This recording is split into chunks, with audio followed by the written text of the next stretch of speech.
Picture this. It's past midnight. The world outside is completely quiet, but inside these walls, the air is thick with secrets. Welcome back to another late-night deep dive. Today, we're peeling back the curtains on history's darkest corners, looking at the people who ruled with an iron fist, and honestly, absolute madness. But before we dive in, do me a quick favor. Hit that like button and drop your local time in the comments right now. Honestly, I just love knowing how far across the world these late-night stories are traveling and exactly what hour it is where you are. So, turn down your lights, get comfortable, and let's be real for a second. History isn't always written by the good guys. Here's what really happened. Morning mist slowly settles over the royal palaces of ancient China, making the golden roofs and massive red walls look even more beautiful in the soft light.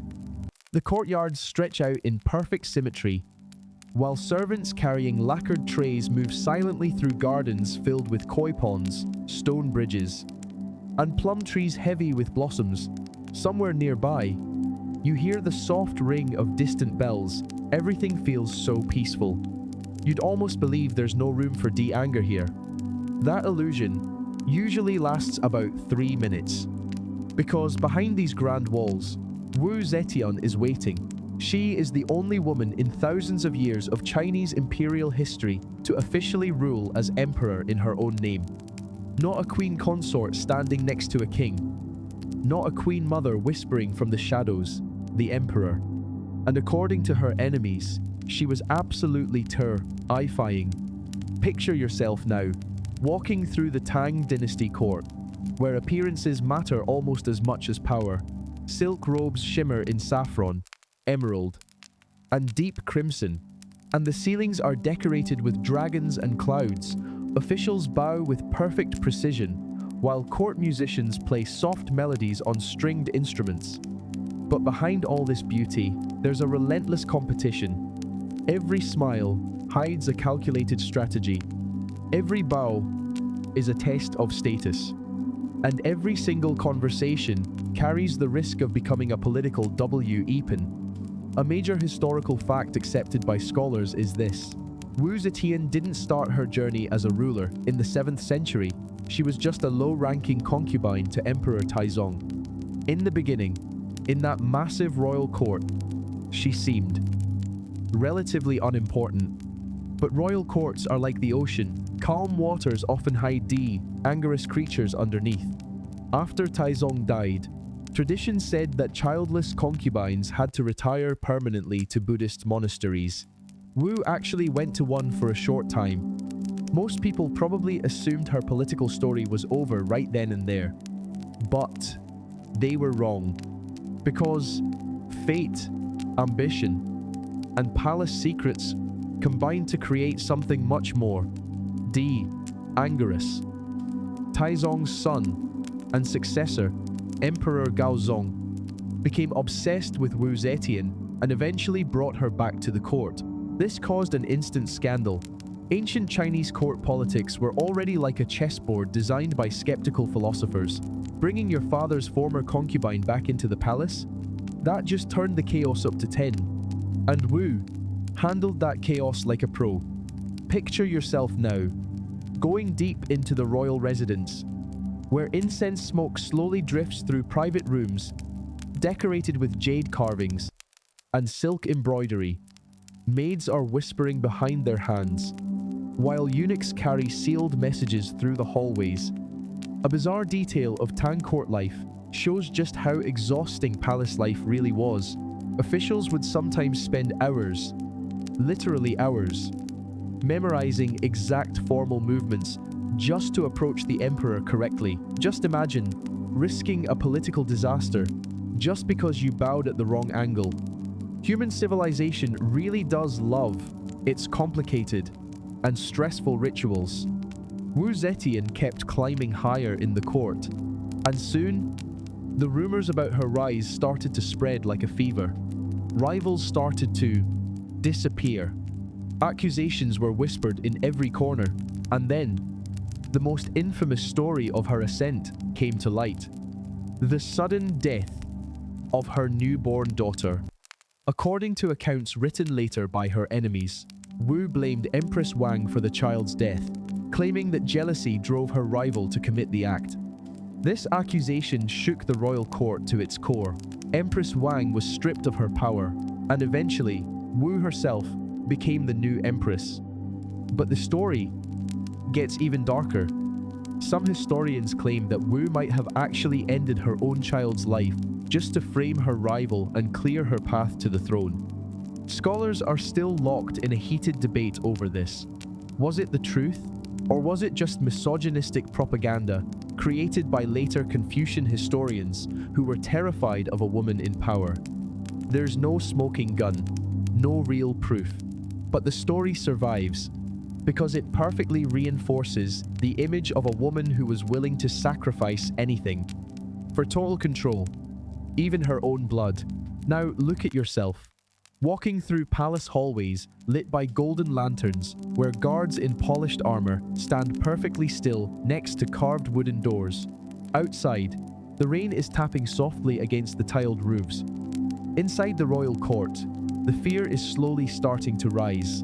Inside the royal court, the fear is slowly starting to rise. Wu Zetian is proving to be incredibly effective at locking down her power. She studies the system, builds alliances, rewards her loyalists, and removes her enemies with surgical precision. Ancient records describe a massive network of secret police operating under her command. Informants are everywhere, throughout the entire government. Officials are suspicious of their servants, their co-workers, and even their own families.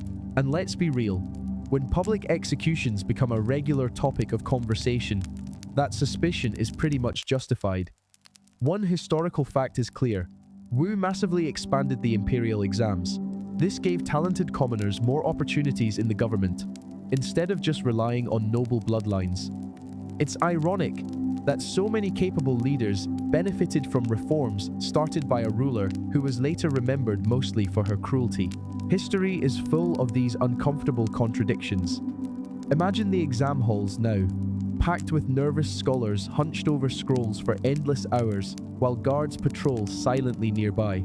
Their entire future depends on beautiful handwriting and philosophical essays. Meanwhile, somewhere above it all, Wu is building an empire through strategies that are faster and sharper than any generals. But the accusations keep piling up. Political rivals reportedly face torture, forced confessions, exile, or death. Noble families linked to the opposition are suddenly shattered. Navigating the royal court is getting more dangerous every single day. One wrong alliance can wipe out generations of reputation overnight. You walk through the palace gardens at dusk, where koi fish swim under dark water lilies, and paper lanterns sway slowly in the cool evening air. Even here, the peace feels fake, too controlled, too careful. Finally, Wu took the ultimate step. After the emperor died, and after years of ruling through weak successors, she officially declared herself emperor in 690 AD, starting her very own Zhou dynasty. This moment, it absolutely trashed traditional Confucian society. For centuries, royal power had been a strictly male-dominated game.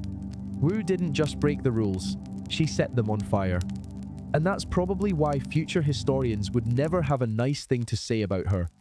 One bizarre detail is that she actually ordered officials to create brand new Chinese characters to celebrate her reign, including unique symbols that represented her power. Imagine thinking ordinary titles weren't enough. So you literally re-engineered the language. That level of confidence was either pure brilliance or the start of total chaos. Probably both. As the years went by, Wu grew older, but she stayed politically untouchable. Buddhist influence exploded during her reign. Massive statues and religious projects were built to back up her right to rule. Some supporters truly admired her intelligence, others, well, they just lived in fear of being next on her list.